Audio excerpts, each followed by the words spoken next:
அனைவருக்கும் வணக்கம். டிஎன்பிஎஸ்சிலேருந்து இன்னைக்கு ஒரு ப்ரெஸ் ரிலீஸ் வெளியிட்டிருக்கிறாங்க.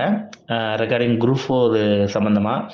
அதாவது குரூப் 4க்கான ரிசல்ட் அப்டேட் பண்ணிட்டாங்க. அதாவது ஒருங்கிணைந்த குடிமை பணிகள் தேர்வு 4 தொகுதி 4 பணிகளின் தேர்வு முடிவுகள், தேர்வர்களுடைய மதிப்பெண் மற்றும் தரவரிசை விவரங்கள் 28/10/2024 அன்று தேர்வாணைய இணையதளத்தில் வெளியிடப்பட்டன.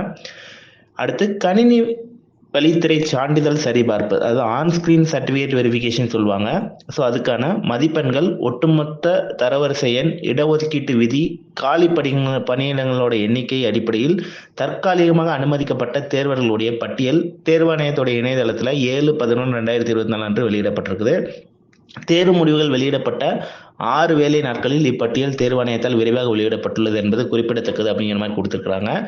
கணினி வழித்துறை சான்றிதழ் சரிபார்ப்புக்கான தற்காலிகமாக அனுமதிக்கப்பட்ட தேர்வர்களுள் தங்கள் சான்றிதழ்களை 9/11/2024 இருந்து 21/11/2024 வரை தேர்வாணைய இணையதளத்தின் ஒருமுறை பதிவு பிரிவு, அதாவது ஒன் டைம் ரிஜிஸ்ட்ரேஷன் பிளாட்ஃபார்ம் மூலம் பதிவேற்றம் செய்யலாம் அப்படின்னு சொல்லி செயலர் தரப்புல இருந்து இந்த செய்தி வெளியிடப்பட்டிருக்குது.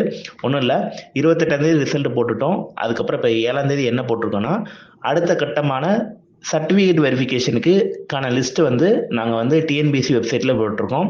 ஸோ அதில் யார் நம்பர்லாம் இருக்குதோ அவங்க ஒன் டைம் ரெஜிஸ்ட்ரேஷன் பிளாட்ஃபார்ம் வழியாக 9ஆம் தேதியிலேருந்து 21ஆம் தேதி இடைப்பட்ட காலத்தில் உங்களுடைய சர்டிஃபிகேட்டை அப்லோட் பண்ணியிருங்க அப்படிங்கிற மாதிரி கொடுத்துருக்குறாங்க.